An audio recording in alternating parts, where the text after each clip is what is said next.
Bonjour à tous, bienvenue sur La Charnière Rugby, le média qui vous apporte les dernières nouvelles, analyses et faits saillants de l'univers du rugby.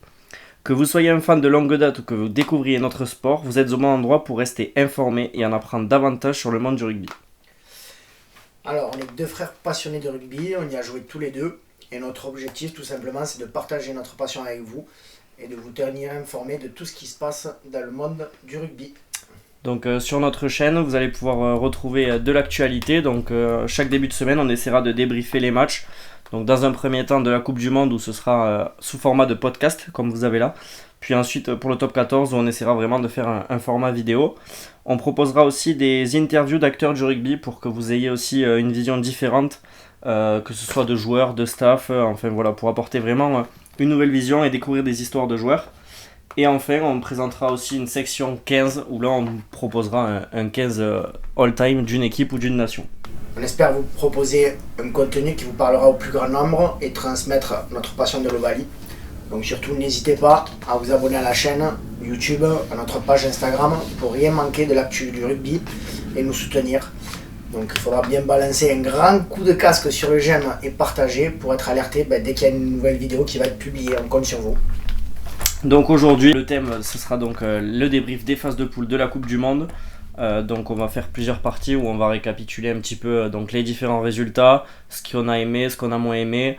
Un 15 aussi de la phase de poule, parce que le but c'est aussi de pouvoir débriefer tout ça. Et enfin, on se projettera un petit peu sur les quarts de finale.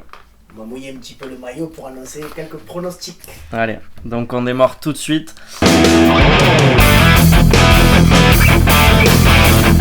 Donc le premier thème, c'est un petit peu l'analyse des phases de poule. Pas vraiment de grandes surprises sur les qualifiés, donc on va essayer de débriefer tout ça poule par poule. Donc on va démarrer par la poule A. Donc sur la poule A, en récapitulatif, donc il y avait la France, la Nouvelle-Zélande, l'Italie, l'Uruguay et la Namibie. Donc pour nous, sans trop de surprises et avec grande fierté surtout, la France qui finit en tête de la poule, la Nouvelle-Zélande qui finit deuxième. Alors personnellement, une petite déception du coup pour la troisième place avec l'Italie. Alors on en discutera un petit peu plus tard. L'Uruguay et donc la Namibie qui finit bon dernier de cette poule. Voilà, pas forcément de surprise sur le classement, peut-être un petit peu plus sur les matchs. On aura l'occasion aussi d'y revenir après. Dans la poule B, donc, où il y avait l'Irlande, l'Afrique du Sud, l'Écosse, les Tonga et la Roumanie. Ça s'est terminé donc dans cet ordre-là. Pareil, pas forcément de surprise sur le classement, un petit peu plus sur les écarts, peut-être, ou sur le contenu des matchs. Surtout par rapport à une équipe, je pense. Ouais, surtout par rapport à une équipe. Dans la poule C, c'est là où certainement il y a la plus grosse surprise. Donc il y avait le Pays de Galles, l'Australie, les Fidji, le Portugal et la Géorgie. Et donc l'Australie qui n'a pas pu se qualifier. Donc ça c'est un petit peu la surprise, Max. Je sais pas ce que tu en penses. Pour moi dans cette poule j'ai deux surprises. La première c'est le Pays de Galles. Quand on a vu la crise qu'ils ont passée déjà pendant le tournoi Destination, tout ça, c'est vrai que c'était compliqué de se projeter sur ça. Donc finir premier de cette poule, plutôt une grosse surprise. Voilà, et après l'Australie forcément qui se qualifie pas. En fait, il y a plein de surprises. Ouais, cette poule c'est les surprises parce qu'on a le Portugal qui finit quand même 4ème de la poule et c'est la plus grosse surprise, on aura l'occasion d'y revenir après. On a la Géorgie qui finit bon dernière et qui est quand même aussi un petit peu un flop de cette Coupe du Monde avec les attentes qu'on pouvait avoir. C'est un petit peu décevant, on aura quand même l'occasion de revenir sur tout ça un petit peu plus tard. On va passer à la poule D quand même. Du coup l'Angleterre, l'Argentine, Japon, Samoa et Chili. Donc là pareil, petite surprise pour moi, pas tellement sur le fait que l'Angleterre pouvait se qualifier parce qu'elle était plus ou moins indécise je trouve cette poule, de par les contenus qu'on a vus récemment de chacun, mais voilà, donc l'Angleterre première, l'Argentine qui se qualifie au forceps juste au dernier match, dans les 10 dernières minutes contre le Japon. Samoa un petit peu décevant, qui a quand même tenu tête, qui aurait pu battre l'Angleterre quand même, on le rappelle. Ça aurait été bien de finir, je pense, en fait, ça aurait été une bonne note de finir sur une petite victoire sur l'Angleterre. Et le Chili, c'était bon, on savait pas trop, on connaît pas forcément beaucoup de joueurs au Chili, on va pas se mentir. Mais Escobar. Les deux frères Escobar, notamment le talonneur quand même, qui a fait un très bon début de Coupe du Monde.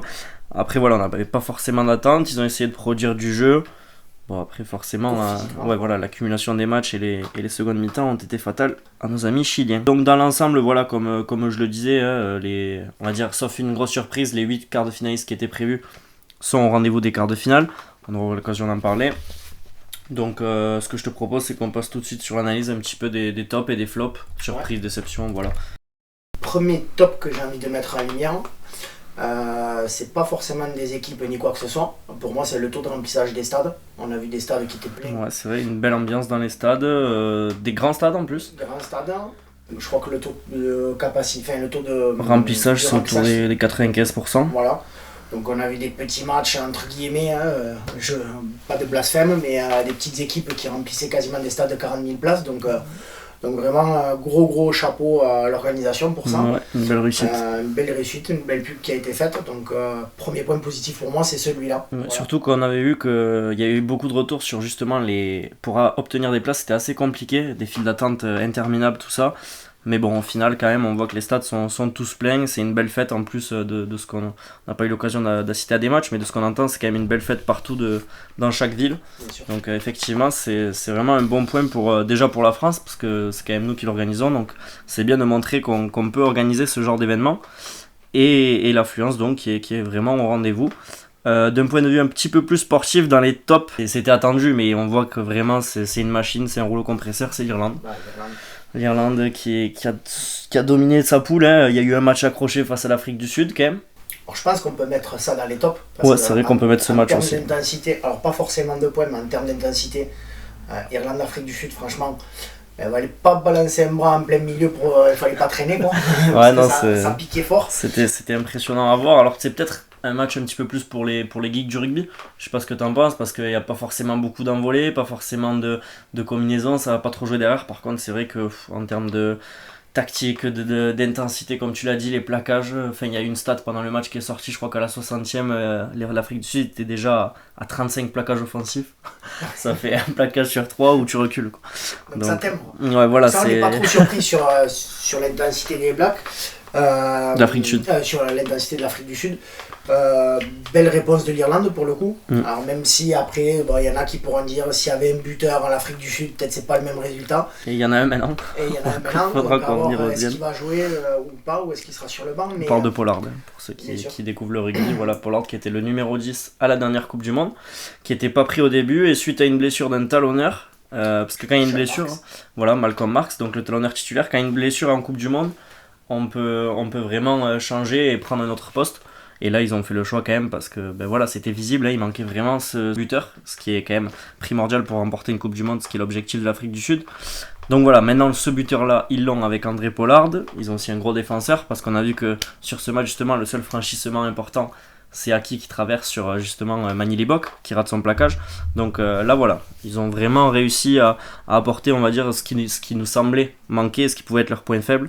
Ils l'ont récupéré avec André Pollard, donc ça présage quand même une grosse équipe pour les quarts de finale. Bien sûr. Dans les tops, je sais que bon, il y a une surprise, on peut pas passer à côté, on a des amis portugais. Donc Max, dis-nous. Du coup, le Portugal. Portugal, grosse surprise sur ces phases de poule pour deux raisons. La première, on l'a pas raté contre les Fidji, la première victoire. Et puis avec la manière, quoi. Ouais, qui aurait pu arriver aussi un petit peu avant, hein, parce qu'on a vu quand même contre la Géorgie, ça finit un match nul. Ils ratent complètement leur début de match, ils sont au début largement menés, on se dit que les Géorgies va finir par dérouler, et finalement c'est le Portugal qui revient et qui a même une balle de match avec une dernière pénalité que l'arrière il la force un petit peu, il la manque, mais que ce soit dans les résultats, dans le jeu, surtout, alors je me permets de te couper, mais surtout dans le jeu. Parce que vraiment une équipe qui joue sans complexe, en fait, qui se dit pas on joue contre telle nation, peu importe. C'est vrai. On met notre jeu en place et puis on voit comment ça se profile avec 2-3 surprises quand même en termes de joueurs. Ouais, on va les citer ensuite, voilà, les joueurs. Mais pour revenir au jeu quand même, c'est vraiment sans complexe, mais ça reste structuré quand même. C'est pas du roi rugby. Non. C'est vraiment, on sent que Patrice Lagisquet et David Girard, je crois, ont fait vraiment un très bon travail du côté du Portugal. Ça semblait être une destination surprise quand il était allé, parce qu'on se disait que le rugby au Portugal, et puis là quand on voit les résultats, et puis je pense que ça va aussi créer une émulation dans le pays, parce que quand on a une équipe nationale qui se porte aussi bien, ça peut donner aussi des envies dans le pays du football et de Cristiano Ronaldo, hein, où on a vu même les talonneurs, ça peut faire des jeux au pied de 50 mètres au Portugal avec Mike Tadger. Donc le Portugal, très très bonne surprise de cette Coupe du Monde. Dans les tops, on va dire, pas dans les surprises, mais dans les tops, il y a la France quand même. qui réussit à finir en tête de sa poule. Tous les matchs ont été bien gérés. Moi, ce que je trouve, ce qui m'a sauté un peu au visage, en fait, c'est tout simplement cette capacité mentale à gérer la pression. Parce que pour le coup, on sait que l'équipe de France, depuis le début du mandat de Galtier, donc depuis 4 ans, est montée crescendo en termes de résultats, en termes de production de jeu. Alors il y a eu des phases avec de la dépossession totale.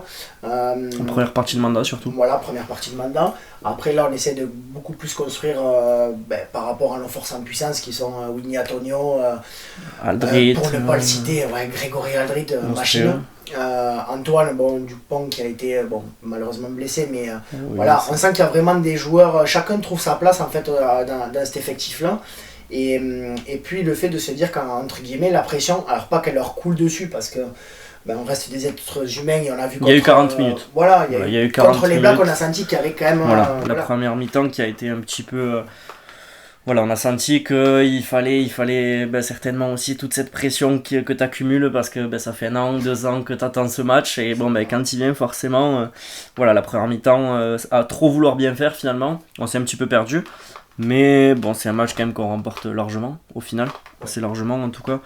Donc la France, cette faculté qu'on a eu vraiment à bien gérer ses matchs. On était attendu à chaque match. On avait eu même l'Italie au dernier match qui avait dit qu'ils avaient peur de personne. Sur les 2 derniers matchs, on a vu qu'ils auraient peut-être dû se méfier.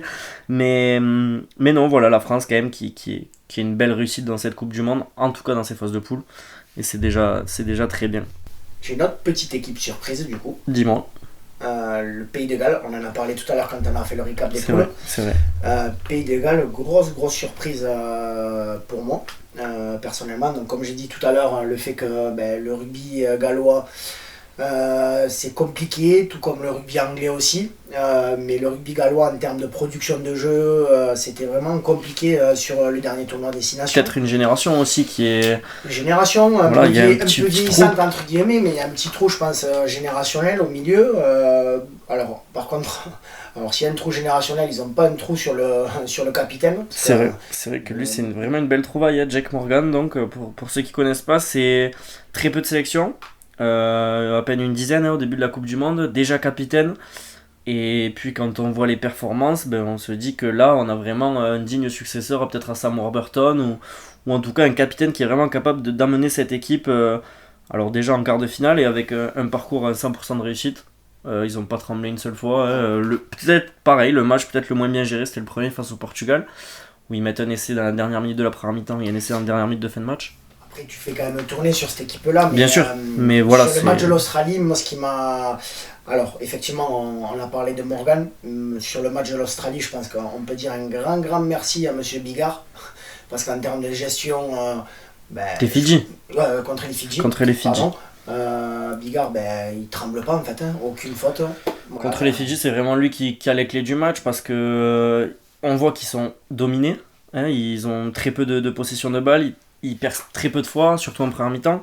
En fin de match, ils peuvent perdre même. Mais Bigard, c'est chaque fois que c'est lui qui renverse la pression, il trouve un 50-22 qui amène un essai, il met tout au pied. Voilà, le maître à jouer vraiment de cette équipe du Pays de Galles. Lui aussi, on sent que l'expérience, elle lui apporte beaucoup parce qu'aujourd'hui, c'est lui qui tire cette équipe vers le haut.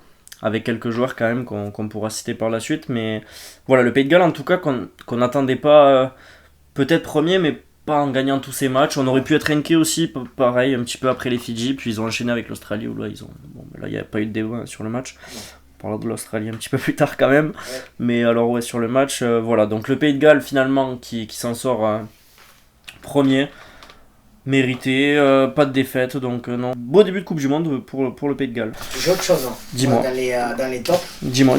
Alors, on a notre public français, effectivement, avec toutes les Marseillaises à tous les matchs, ça, on est bien d'accord. C'est vrai. Par contre, il faut qu'on parle quand même 2 minutes de ces Argentins, de ces Irlandais. Parce que franchement, l'Argentine, on a l'impression que c'est Boca Junior ou River Plate qui joue. C'est vrai. Un match de foot. Et les Irlandais... les Irlandais, je crois que Dublin, les rues sont vides. Parce qu'ils sont tous là. Ils sont tous là.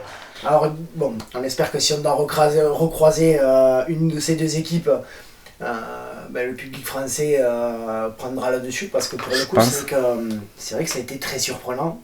L'Irlande, on a vu qu'à chaque match, on a vu 2 fois le Stade de France plein.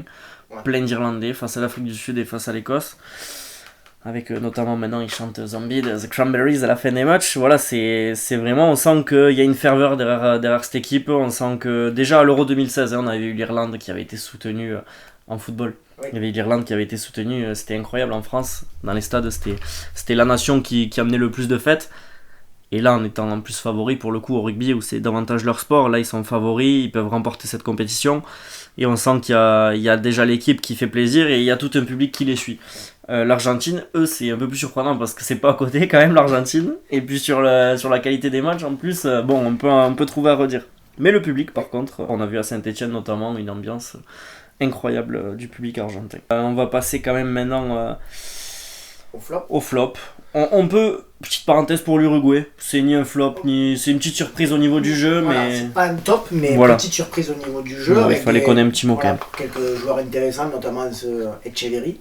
Echeverry, Arata qu'on connaît un petit peu plus parce qu'il joue à Castres depuis des années, mais c'est vrai qu'Echeverry qu'on connaît pas.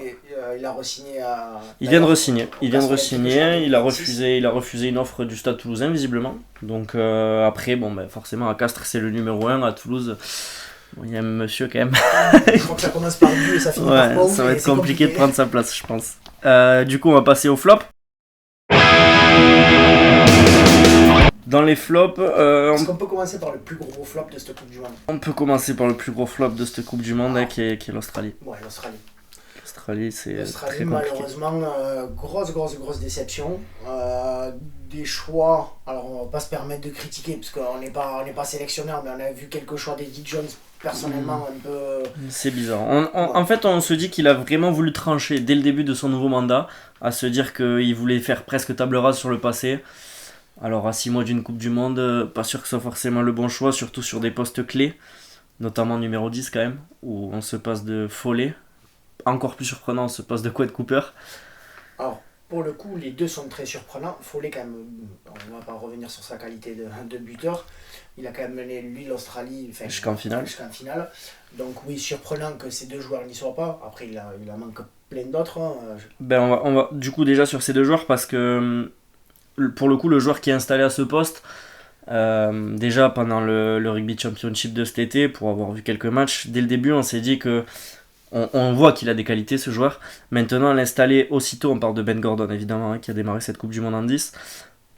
Dès le début en fait on se dit que c'est trop tôt en fait. On se dit que l'installer aussi proche d'une Coupe du Monde à un poste aussi important que demi d'ouverture. Et puis avec autant de pression parce que du coup... Avec la pression parce que l'Australie quand même c'est une nation, pour ceux qui découvrent le rugby, l'Australie c'est 2 victoires en Coupe du Monde. C'est finaliste lors de la dernière, donc c'est une des 3-4 nations. L'avant-dernière, effectivement, en 2015 en Angleterre, ils sont finalistes face aux All Blacks. Et là, c'est une nation qui passe pas le premier tour pour la première fois de son histoire. Hein. Donc voilà. Il se passe aussi deuxième choix très surprenant de leur capitaine, Michael Hooper, quand même, qui est une référence au poste de 3ème ligne. On a eu notamment la chance d'écouter un podcast en Australie, où Matt Guiteau justement disait sur des matchs de Coupe du Monde et sur une Coupe du Monde, c'est l'expérience, elle est beaucoup plus importante finalement que le niveau de jeu. Elle est primordiale. Elle est primordiale parce que ces matchs-là, il faut toujours prendre des bonnes décisions. Toi, ce qui t'a marqué vraiment, c'est ce match face au Pays de Galles où il y a une pénalité 25 mètres, je crois, en face des poteaux. Ouais, et tu vas en touche. Et derrière, derrière de Jake Morgan, donc le cap. Qui joue à l'ouverture. Ah non, 3ème ligne. Mais pourtant, qui met 50-22. Donc voilà, tous ces petits choix, ce manque de leadership qu'on le voit sur le terrain quand même, où dès qu'on trouve pas la solution, c'est tout le monde un peu se jette la patate chaude et personne finalement prend vraiment le lead sur ce qui se passe sur le terrain. Donc Will Skelton, je pense qu'il a manqué quand même. Sa blessure. Skelton et Tupou, les deux, tu perds du poids, tu perds de la puissance et de l'expérience quand même. Donc on a eu Slipper qui a dû dépanner à droite, donc le pilier gauche. C'était un petit peu une Coupe du Monde à oublier certainement pour l'Australie. Mais quand même, parce que la prochaine elle est en Australie. Elle est en Australie et il y a surtout, je pense, un travail en profondeur aussi, parce qu'on sait qu'en Australie, le rugby à 13 et le foot australien, c'est 2 sports qui prennent vraiment le dessus. Très peu d'équipes professionnelles au rugby à 15, il y en a que 3. Au rugby à 13, il y en a beaucoup plus. Les moyens mis en œuvre pour le rugby à 13 sont plus importants. Donc voilà, on espère que c'est juste passager et que l'Australie va pouvoir reprendre un petit peu le dessus par rapport à tout ça. Mais attention, ça pourrait quand même durer quelques temps, hein, cette petite crise en Australie. Deuxième flop du coup, Max. Moi je vais partir, on va continuer dans les, entre guillemets, dans les grosses nations du rugby. Je vais parler de l'Écosse. Alors moi c'est pas tellement sur le résultat final en fait où je trouve que c'est un flop. Ils finissent 3e, on le rappelle, derrière l'Irlande et l'Afrique du Sud. Voilà, donc du coup c'est vrai que c'était pas une grande surprise qu'ils sortent pas des poules. Là où j'ai été plus surpris, parce qu'il y a vraiment de la qualité quand même dans ce groupe, ça a été surtout sur les prestations contre l'Afrique du Sud, contre l'Afrique du Sud et contre l'Irlande. Pardon. Face à l'Afrique du Sud, premier match, on le rappelle, de la Coupe du Monde à Marseille, Afrique du Sud, Écosse, l'Écosse donc qui s'incline au final sans montrer grand chose. C'est ça en fait le plus surprenant. Alors comparé tout à l'heure à ce qu'on disait, une équipe comme le Portugal qui joue sans complexe et qui montre pas des complexes d'infériorité par rapport à des grosses nations, là on a senti une équipe d'Écosse sur le premier match où tu te dis on subit et on voit ce qui nous reste. Moi j'ai trouvé ça surprenant dans le sens où tu sais que l'Afrique du Sud, forcément ça va frapper très fort. Si tu leur laisses le ballon en plus c'est compliqué. Et on a senti que voilà, sur ce genre d'équipe là, il vaut mieux quand même avoir le ballon et essayer de le déplacer un maximum. Alors même s'ils mettent 5, 6, 7, bientôt on va avoir 8 avant en remplaçant chez les Box, mais même s'ils mettent beaucoup d'avant, le fait de pouvoir déplacer le jeu, Finn Russell malheureusement sur ce premier match, non, il passe au travers. Il passe au travers. Alors on sait que ça peut être en dents de scie, mais un joueur c'est tellement Russell. Incroyable. C'est Finn Russell, c'est dommage. Sa nonchalance en fait fait qu'il peut être tellement brillant et à côté passer complètement au travers, parce qu'on le voit par contre face à l'Irlande où moi je l'ai trouvé très concentré, appliqué, pour le coup lui c'est un des seuls qui fait un bon match. Il fait un bon match, défensivement on a vu il s'est battu, offensivement pareil il trouve des 50-22, il cherche des choses. Alors peut-être pour le coup sur ce qui m'a manqué sur l'Irlande, on a vu qu'il y a un gros rideau défensif quand même sur l'Irlande, un gros puissance rideau. Peut-être.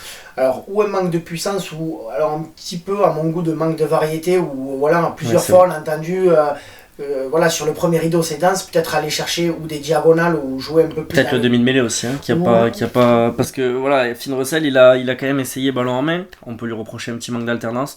Le demi-mêlée qu'on n'a pas forcément beaucoup vu, donc c'était un petit peu compliqué.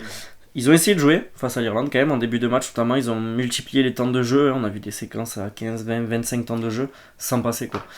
C'est pour ça que j'ai trouvé qu'il y avait un manque de... Alors c'est pas un manque de cohérence parce qu'on sait qu'ils multiplient énormément les temps de jeu, mais quand tu es face à une équipe comme ça qui est autant en place, qui se consomme très peu, et tu sais que le moment où ils vont venir contester, c'est qu'ils sont sûrs. Voilà, ils sont sûrs et le ballon il sort plus. Peut-être avoir un peu plus de variété dans le jeu aurait permis de faire peut-être 4-5 temps de temps de jeu en moins, c'est sûr. Et de pouvoir casser ce rideau. Manque d'avancée quoi, c'est ça. Manque d'avancée, que ce soit par la main ou par le pied. Alors un petit peu dans le même registre, c'est l'Italie. L'Italie qui... Nos amis italiens, dommage. C'est dommage parce que on sentait ces dernières années que ça a progressé quand même. Parce que, voilà, on se rappelle qu'il y a quand même une dizaine d'années, l'Italie, ça pouvait être plus compliqué. Là, on sentait une progression, et là, malheureusement, là, c'est le coup d'arrêt. Là, c'est 2 défaites. C'est le coup d'arrêt. Alors, ce qui est compliqué, c'est que souvent, on parle de l'Italie parce qu'au tournoi Destination, à 98% du temps, Italie-France ou France-Italie au premier match. Et c'est vrai que souvent, on se dit, l'Italie est accrochée par la France. Alors je reviens sur un petit propos quand même qu'a dit Jonathan Danti, et je pense qu'il n'est pas anodin non plus. C'est-à-dire que c'est vrai que souvent quand tu arrives, tu fais 15 jours de prépa avant le tournoi destination, premier match tu prends l'Italie, tu sais que voilà, les Italiens, le chocolat ça leur plaît, donc les premiers matchs c'est toujours compliqué. Là on a senti qu'il y avait quand même encore un petit monde d'écart, dans le sens où entre les matchs de prépa et les premiers matchs de poule, on prend 2 équipes, les Blacks et la France, qui arrivent quasiment tambour battant contre l'Italie. Et là, il n'y a pas Là, il n'y a pas appel. Là, franchement, je ne sais pas ce que tu en penses. Moi, je ne m'attendais vraiment pas à un tel écart de score. Je sentais une domination. Surtout pas contre les Blacks, pour le coup. 96 points. 96 points. Et malheureusement, alors, ce qui caractérise les Italiens, c'est de jamais rien lâcher, de se battre. Et là, on a senti contre les Blacks, au bout de 15 minutes, ça y est, il n'y avait plus... Est-ce que peut-être pour toi, le fait que maintenant, ils démarrent... Parce que je pense que le match contre les Blacks, je sais pas ce que tu en penses, mais je pense, moi, qu'ils le démarrent en se disant qu'ils peuvent gagner.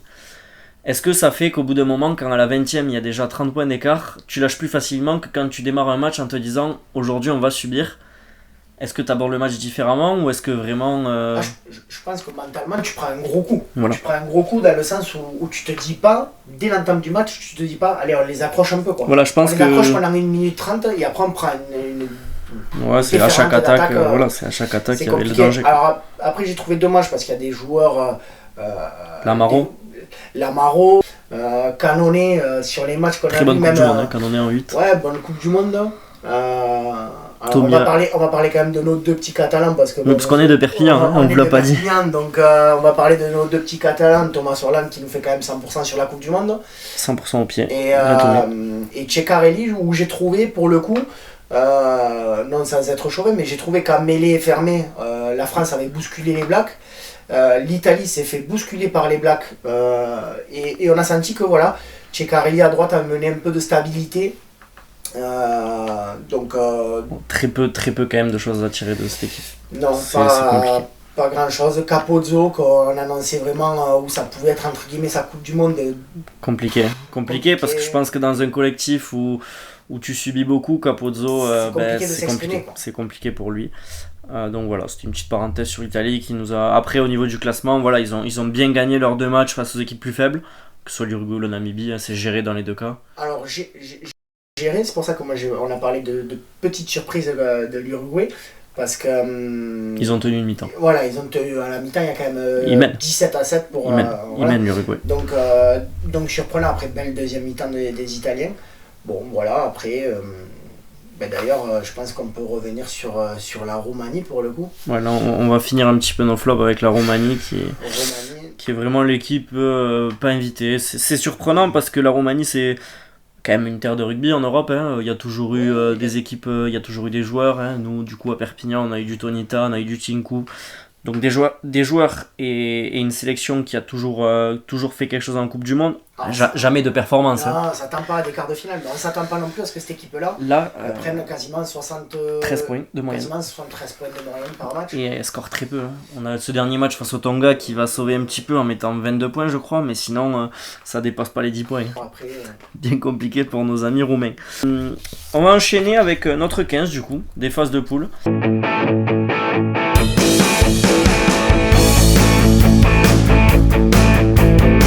Donc voilà, notre 15 de départ du coup de cette Coupe du Monde. Je laisse démarrer. Donc la première ligne qui sera composée de Gallo, l'Argentin, Peato Movaca évidemment le talonneur de l'équipe de France et Bentamé Fouina. Donc capitaine des Tonga, capitaine, on va commencer par Bentamé Fouina, capitaine par la puissance, Big Ben on connaît. Voilà, c'est le joueur le plus lourd de cette Coupe du Monde, je crois que c'est plus de 150 kilos. Donc, Mais alors surprenant pour le coup.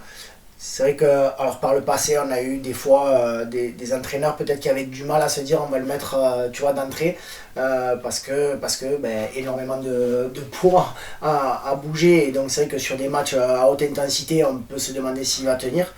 Là pour le coup il a répondu aux attentes et plus qu'aux attentes. Très surprenant. C'est un top de cette Coupe du Monde. Voilà.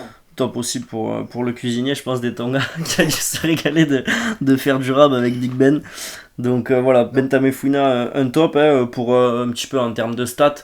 Voilà, c'est 4 matchs, c'est 17 mètres parcourus par match, 7 plaquages, 2 essais au final quand même et 9 défenseurs battus. Donc on sent que pour l'attraper d'entrée quand même c'est assez compliqué à notre ami Bentamé Fouina. À gauche, du coup, c'est Gallo, le pilier argentin, alors qui, lui, est assez remarquable d'explosivité, qu'on a vu très souvent au bord des rucks apporter beaucoup de vitesse et franchir aussi pas mal. Donc, lui, en termes de stats, c'est 9 courses par match, c'est 25 mètres parcourus. Donc, c'est quand même pas mal pour un pilier gauche. Et c'est 6 plaquages par match. Donc, voilà, il fait son taf aussi en défense. Je sais pas si tu as quelque chose à rajouter sur ces 2 piliers. Non, ou sur Gallo. Sur ces 2 piliers, non, parfait. Voilà, donc. Après, on va parler du monsieur qui est au milieu des 2 piliers. Milieu des 2 piliers. Alors, Peato Movaca qui a démarré la Coupe du Monde, si on se souvient bien, remplaçant de Marchand, du coup, qui se fait mal très vite à la 10e minute de jeu face au All Black. Blessure de Julien Marchand, donc ça a été assez compliqué. Et Movaca, on le sait, Movaca, c'est un talonneur, c'est remplaçant, mais c'est un titulaire bis, que ce soit à Toulouse ou en équipe de France. Et là, donc, Max, c'est un petit peu dans cette première ligne, c'est un petit peu ton coup de cœur aussi. Un gros coup de cœur, alors on appelle plus ça un coup de cœur parce que tellement il est surprenant ce garçon, mais et on s'habitue malheureusement à l'excellence, mais c'est vrai que voilà, c'est 4 matchs, c'est 7 courses par match, c'est 33 mètres par match de parcouru, 7 plaquages, 2 essais. Ouais, voilà, c'est complet. le monsieur plus de devant. C'est complet, on l'a vu faire des cadrages débordements, on l'a vu des coups de pied. Voilà, il pourrait jouer 10. Hein. Je pense qu'il est plus technique des demi d'ouverture de Fédéral. Donc voilà, Peato Movaca qui a sa place largement dans ce 15.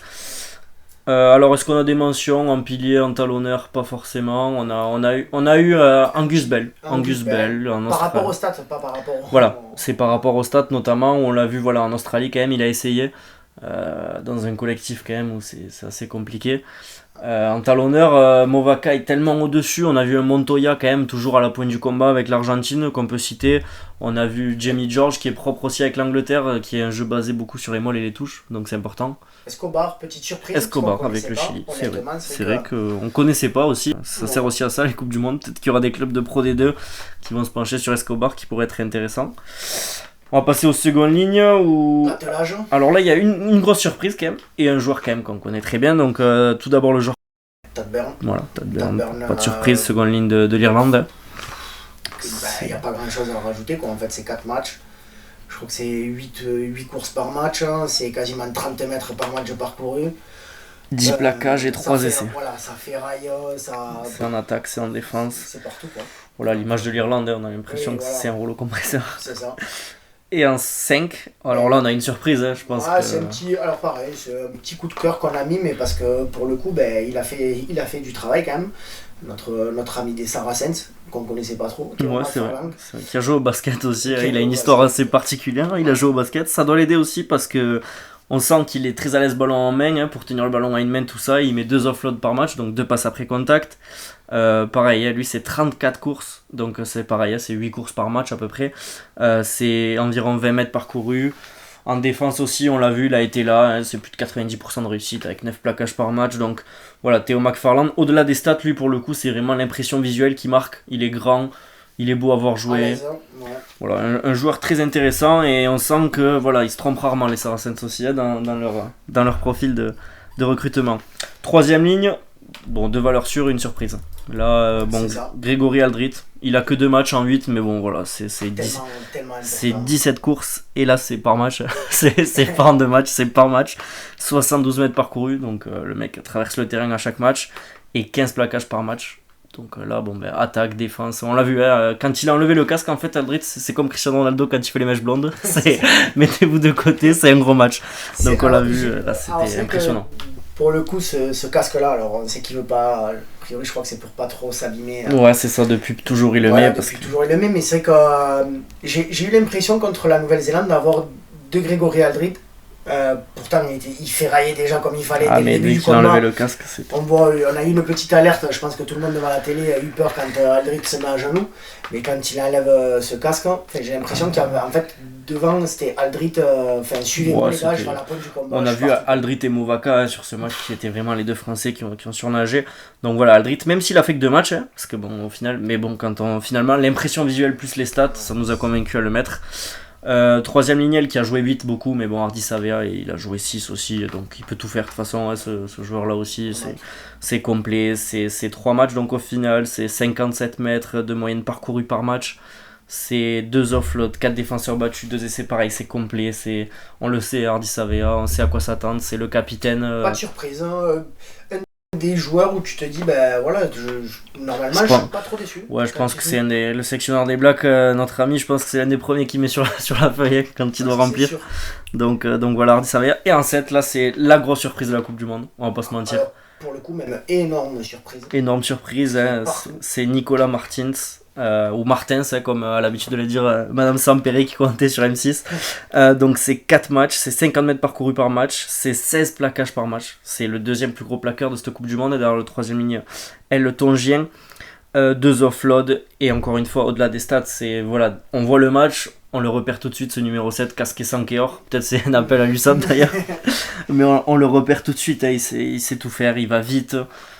On a eu l'occasion de découvrir ce 3e ligne qui nous a surpris, et ça fait plaisir de voir des joueurs comme ça qui se révèlent. Et puis même dans les gros matchs, hein, on l'a vu face à des grosses équipes continuer de régner. Donc très très belle surprise. Belle surprise pour Nicolas Martins. On passe à la charnière. À la charnière, pareil, une valeur sûre, une surprise. Donc Sexton en 10. pas grand chose à rajouter. Voilà, il fallait. Mettre à jouer, On a hésité avec Mathieu Jalibert, pour tout vous dire, mais voilà, Sexton quand même, c'est le 3e réalisateur de cette Coupe du Monde, il a mis 4 essais quand même, Sexton, donc c'est incroyable. 4 matchs aussi pour lui, donc voilà, Sexton, c'est le maître à jouer de l'Irlande, et comme l'Irlande c'est le plus gros rouleau compresseur de cette Coupe du Monde, c'est normal qu'il y ait Sexton. Demi-mêlée Santi Arata. Alors au poste de demi-mêlée, on va pas se mentir, il y a pas beaucoup de demi-mêlée qui sont sortis du lot. Il y a Dupont, mais Dupont c'est trop court, malheureusement. C'est un match et demi. On a Santi Arata, donc voilà, il a mené cette équipe de l'Uruguay finalement, c'est vraiment le gros patron de cette équipe. Et malgré tout, il a mis un essai, il est à la pointe du combat aussi avec 7 plaquages par match en demi de mêlée, c'est quand même pas mal. Pour le coup, c'est pas Byron Keller. Voilà, et c'est pas un gros gabarit, Santi Arata, si vous avez eu l'occasion de voir les matchs, on sent que voilà, c'est pour l'amour du maillot, comme avec Castres finalement, c'est vraiment ça. Une petite teigne en neuf, et il fait très bien son travail. Oui, parce que c'est la charnière rugby quand même, donc le 9-10, bon on est un peu déçus quand même finalement, parce qu'il n'y a pas grand monde qui sort du lot, mais voilà. Non. Petit coup d'œil du coup à Santi Arata. Et propre quand même, je reviens vite fait sur Jalibert, propre, parce que pareil, et alors je pense que si la France avait la pression, je pense que Jalibert, c'était même plus la pression qu'il avait. C'est vrai. Donc pour moi j'ai trouvé ça propre. Alors effectivement j'ai entendu dire on attend qu'il y ait des gros matchs, couperés, voir ce que ça va donner. Mais mine de rien, voilà, contre les Blacks il fait son match, contre l'Italie il fait son match. Voilà, sérieux, appliqué. Alors c'est sûr qu'on a l'habitude de le voir avec l'UBB où c'est la folie et c'est vrai que on peut aimer ça au niveau international. Il faut être un peu plus pragmatique, ce qu'il a été. Donc voilà, petite surprise, c'était juste à on a vu Titou La Maison aussi qui a dit que pour lui c'était une grosse surprise parce que on connaît Jalibert qui attaque la ligne 9 ballons sur 10. Là il a su poser le jeu. Donc... Et on adore ça, n'hésite pas à continuer. continue, c'est très bien d'attaquer la ligne. Il y en a de moins en moins des disques qui attaquent la ligne, donc c'est bien d'avoir un Mathieu Jalibert. Au centre, bon là il y en a un, on est obligé de le mettre, c'est Bundia qui en 12. Bon lui il a démarré la Coupe du Monde, il a expliqué pourquoi il était là quoi, s'il y en a qui se posent la question. Il est plein de bading. Voilà, donc lui c'est 93 mètres parcourus par match, donc il n'y a personne qui fait mieux sur cette Coupe du Monde, c'est 15 courses par match, personne ne fait mieux sur cette Coupe du Monde, 4 matchs, 4 essais, 5 défenseurs battus par match. Bon voilà, je pense que quand t'es son vis-à-vis, tu sais que tu vas passer une mauvaise après-midi malheureusement. Compliqué. Donc ouais. Pas de chance à Jordi d'ailleurs, je pense. Ouais, c'est vrai que Jordi Barrett qui sera face à Bundiaki. Alors il a un gros physique aussi, Jordi Barrett, il va pouvoir répondre quand même, mais voilà, Bundiaki énorme. Il a du gaz. Ouais, il est rapide, il est très puissant. Sur 20 mètres, c'est quelqu'un qui envoie, donc je pense que c'est une petite boule à prendre. Alors petite boule, il n'y a rien de péjoratif. Parce que je pense qu'il est aussi grand que large, mais il a vraiment du gaz sur 15 mètres. On va pas le vexer non plus. Peut-être pas le vexer. Donc non, Bundiaki forcément en 12, c'est le centre même de cette Coupe du Monde qui rayonne le plus. Ça a été pareil, au niveau du 13, ça a été compliqué d'en sortir un. On a fait le choix de George North. Alors pour le joueur et aussi pour mettre en avant un joueur du Pays de Galles, on n'avait pas pu mettre Jake Morgan en 3ème ligne au vu de la concurrence. Donc voilà, il fallait pour nous qu'il y ait un Gallois, donc c'est George North quand même qui voilà, fait du bien au centre du terrain, il fait des percées quand même, on l'a vu face au Fidji ou l'Australie, quand il prend des ballons au milieu, ça traverse souvent. Donc voilà, il a fait 3 matchs, il a mis 2 essais, 4 défenseurs battus par match en moyenne et 40 mètres quand même parcourus. Donc voilà, on sent que ballon en main, George North, de par sa qualité physique aussi, c'est un joueur rapide, puissant. Donc il peut faire du bien, je pense, en quart de finale aussi pour le Pays de Galles. On va passer aux ailiers, avec une petite surprise, un monsieur qu'on ne connaît pas beaucoup, monsieur Damien Penon. Ouais, c'est vrai qu'on le connaissait pas beaucoup. On le connaissait pas beaucoup, juste blague à part, juste monstrueux de machine. 3 matchs, 6 essais, donc meilleur marqueur de la Coupe du Monde, et il devient 2e meilleur marqueur effectivement de l'équipe de France de l'histoire derrière Blanco. 93 mètres lui aussi a parcouru en moyenne par match, donc pareil, c'est comme acquis, ça traverse le terrain à tous les matchs. 7 défenseurs battus en moyenne et 11 franchissements par match, voilà. 11 franchissements au total, pardon. C'est le meilleur de cette Coupe du Monde, c'est le joueur qui casse le plus la ligne. Donc voilà, il a l'habitude de prendre le périph', on le voit, il fait des travaux. Il n'y a que lui qui fait ça dans le rugby, il prend le ballon. C'est le seul qui est autorisé à faire ça. Oui, voilà, il n'y a que lui qui a le droit, parce que là, à tout moment, il y a une 3ème ligne qui rentre, mais lui, il n'a pas peur. C'est vraiment un joueur. Voilà, l'électron libre de l'équipe de France. C'est ça, c'est un électron libre, il fait un petit peu ce qu'il veut, il met des passes au pied, il tape pas sûr, il fait tout en fait, Damien Penon. Et il mérite largement d'être dans ce 15. À l'autre aile, je te le laisse Max, celui-là il est pour toi. Oui, pour le coup c'est vraiment la grosse surprise. C'est encore notre ami portugais, monsieur Storti. Storti, c'est ça. Qui a pour le coup... alors, on a regardé les stats d'autres joueurs à l'aile, certains qui ont scoré, etc. On peut citer, comme ça, pêle-mêle, il y a Riz Zamit, voilà, il y a Will Jordan, voilà, c'est des joueurs... Et puis on les connaît en plus, ces joueurs-là, mais voilà, c'était aussi le moyen de mettre en lumière un joueur qu'on ne connaît pas forcément, qui joue en championnat de France, puisqu'il joue à Béziers. Et puis, comment ne pas mettre le joueur qui te fait la dernière action du match où voilà, il va offrir une passe décisive pour la victoire des Portugais. On se souvient là quand il démarre petit côté, tel le numéro 9. Et même il peut y aller, il peut y aller parce que l'arrière le relâche, il peut y aller, il la donne à son compère, l'autre ailier, je crois que c'est Martin. C'est pas le 10 ? Non, je crois que c'est l'ailier qui marque. Bon, à vérifier, mais en tout cas, voilà, il a fait du bien. On l'a vu aussi déjà face à la Géorgie où il a traversé. Il est vraiment. Il n'y a pas non plus que pour cette. Non, il n'y a pas que pour ça. 60 mètres par match parcouru, c'est 6 défenseurs battus par match. C'est 3 essais, donc voilà. C'est complet. Voilà, c'est complet et puis ça méritait ça. Et je te laisserai dernier le petit mot de la fin pour notre arrière. Alors l'arrière, pareil, il y a eu gros débat entre deux arrières principalement, Thomas Ramos, Damien McKenzie. On a mis Damien McKenzie, non pas qu'on n'aime pas Thomas Ramos, bien au contraire, c'est certainement une référence à ce poste au niveau mondial. Il bute, c'est le meilleur réalisateur de cette Coupe du Monde. Mais bon, Damien McKenzie, voilà, pareil, l'impression visuelle qui prend le dessus, c'est beau à voir jouer, ça va très vite. On le voit, il s'amuse, il traverse, il fait des chisteras, des passes à une main, enfin c'est... Voilà, c'est à l'image de quand il bute, il sourit, on sent qu'il prend du plaisir et il en donne sur le terrain.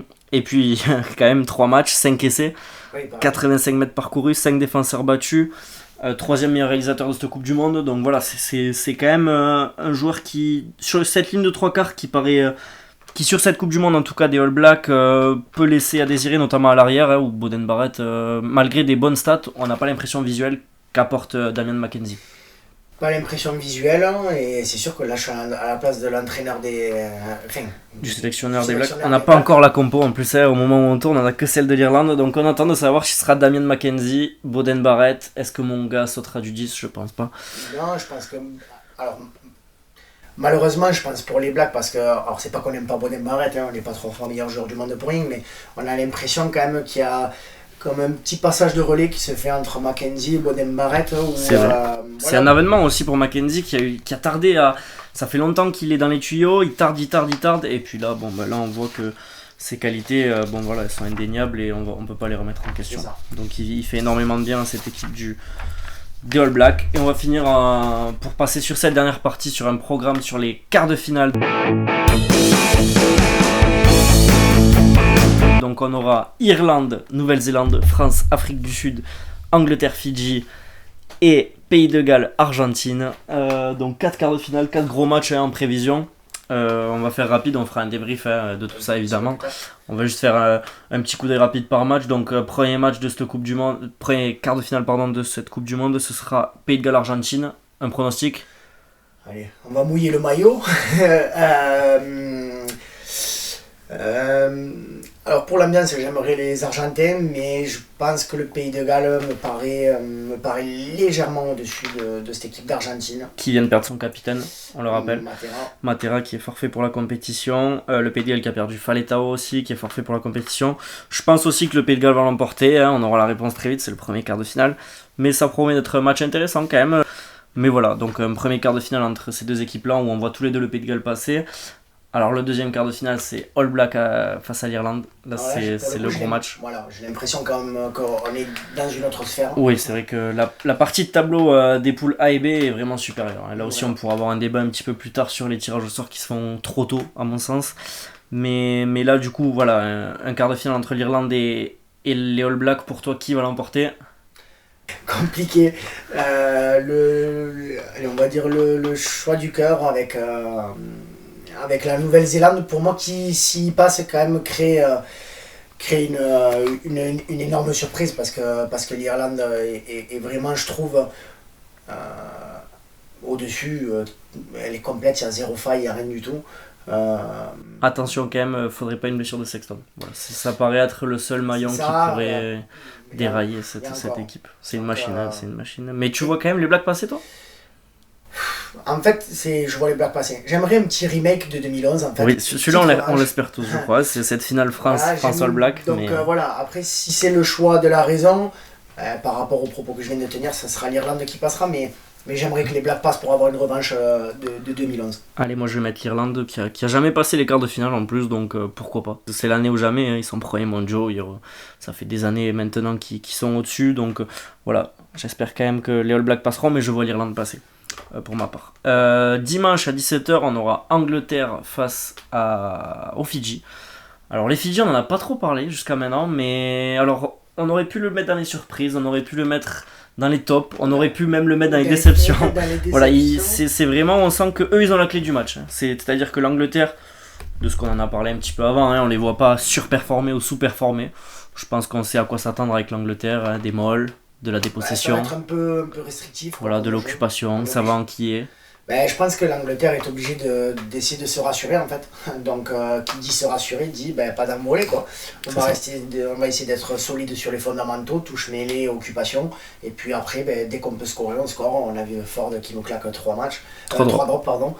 Donc voilà, bon, rien de surprenant. Après, on espère nos amis fidjiens quand même, parce que... Ouais, moi j'espère que les Fidji passeront. Voilà. Avec une des plus belles paires de centres pour moi au monde. Et qui, je trouve, par moment le montre et par moment passe à côté. Un peu à côté. Alors il y a des explications peut-être à cela, parce qu'il y a eu malheureusement quelque chose qui s'est passé pour Tussova qui a perdu son fils, on le rappelle. Son fils, donc même si tu restes avec ta sélection et que tu as envie de bien faire, je pense que ça reste quand même très compliqué d'être à 100% dedans. Voilà, Naya Salevou qui est le capitaine de cette équipe, qui est capable de tout lui aussi. Ça peut être un des meilleurs centres au monde, voire le meilleur centre au monde, en attaque défense, il sait tout faire. Voilà, peut-être le point qui va manquer peut-être à cette équipe du Fidji, c'est ce demi-ouverture qui s'est blessé en préparation, Caleb Muns, qui au-delà du joueur qu'il est en fait, qui est très fort, mais qui est sur un poste en fait où les Fidji ont une dépendance à lui, parce que derrière c'est beaucoup moins de qualité de jeu au pied. C'est beaucoup moins de variations aussi, ça relance un petit peu obligatoire de partout. C'est le 9 qui doit prendre beaucoup de jeu au pied. Donc voilà, Caleb Muns qui est peut-être l'atout manquant à cette équipe des Fidji. Donc pronostic. Il pleut pas demain, donc je vais dire Fidji. Dimanche, pardon. Allez, moi je vais dire l'Angleterre pour compléter, parce que j'ai bien envie d'avoir un petit France-Angleterre, un petit crunch en demi. Oh, oui, mais les Fidji... Après, quand je vois le public français quand même avec ces Fidjiens, où on a l'impression quand même ils jouent à domicile. Ils jouent à domicile, c'est la deuxième équipe de France presque. Ils seront soutenus par tout le stade, parce que c'est les Fidji et parce qu'ils sont contre l'Angleterre. Voilà. Donc moi je croise les doigts. Allez nos amis Fidjiens s'il vous plaît. Moi aussi, je suis pour les Fidji, mais je pense que l'Angleterre va passer. Dernier quart de finale, il nous intéresse évidemment, c'est France-Afrique du Sud.